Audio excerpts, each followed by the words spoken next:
Like many of us, Shari Leid is holding true to her New Year's resolution to meet 50 women in all 50 states. The adventure begins. Her goal is simple: to find the things that unite us in an increasingly divided world. Shari didn't travel much as a child. Her Japanese-American parents were interned during World War II and came to believe they would not be welcome while traveling in the U.S.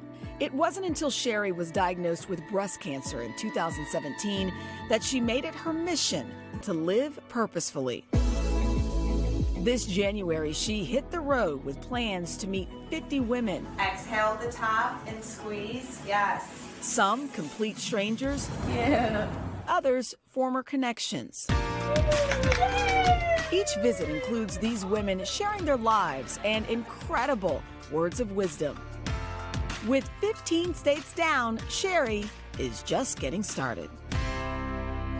I love that, and Shari is with us now. Good morning to you. Hi, Shari. Good morning. Oh, I love New York. I'm so excited. Oh, well, happy you're here. I talked a little bit about it in that piece, but you call it the 50 States Project. Talk about why you wanted to take this on. Yeah, well, I want to see the world differently. And as mentioned, my parents, I'm adopted, but my parents who adopted me were interned during World War II. So I grew up not traveling and also believing that, you know, the entire U.S. was not open to me. So I wanted to change that belief and believe everything's available to me and Good see for the world you. differently. That's great. All right. So New York State is your 16th state. Who are you going to be meeting up with here? So I'm meeting a woman that I met in 1987. So these women, all 50 women, are either women I don't know at all or I've had very little contact with in the last 35 years or so. So this woman, we didn't go to high school with each other, but we were in high school when we met. So how do you decide who you're going to meet when you come to each state? Well, so I received 27 on my own, and a lot of these women were women that I worked with but never met in person. And then I reached out to friends and asked them for help. They set me up with connections.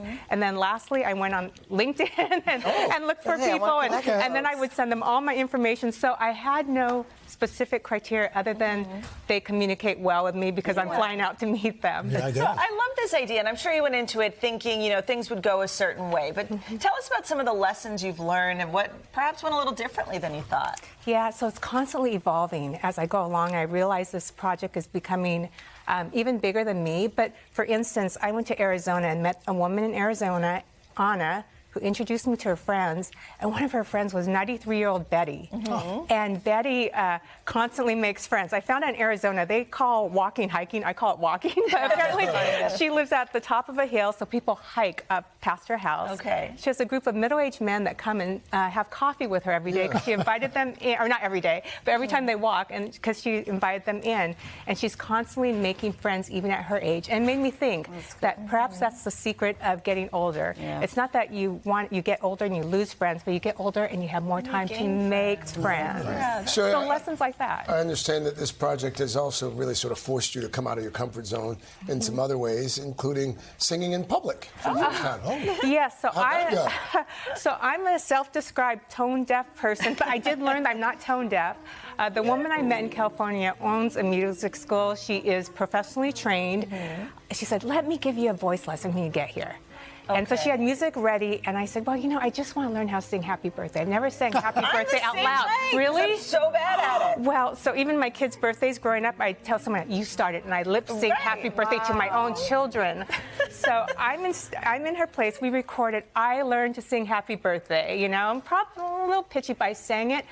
3 weeks later, I'm at a restaurant with two girlfriends, one girlfriend's birthday. They bring the cake out, and I sing Happy Birthday out loud. I mean, it wasn't like screaming it really loud, but you know what? It gave me so much joy. I almost got emotional. I didn't realize how joyful it would feel to sing Happy Birthday to a friend. And it's all from just the power of connecting with people all around the country. It's beautiful. Shari, thank you so much. Thank you so much. It's a good lesson for all of us, too. Thank you. Good luck. Oh, yes. Hey, thanks for watching. Don't miss the Today Show every weekday at 11 a.m. Eastern, 8 Pacific on our streaming channel, Today All Day. To watch, head to today.com/allday or click the link right here.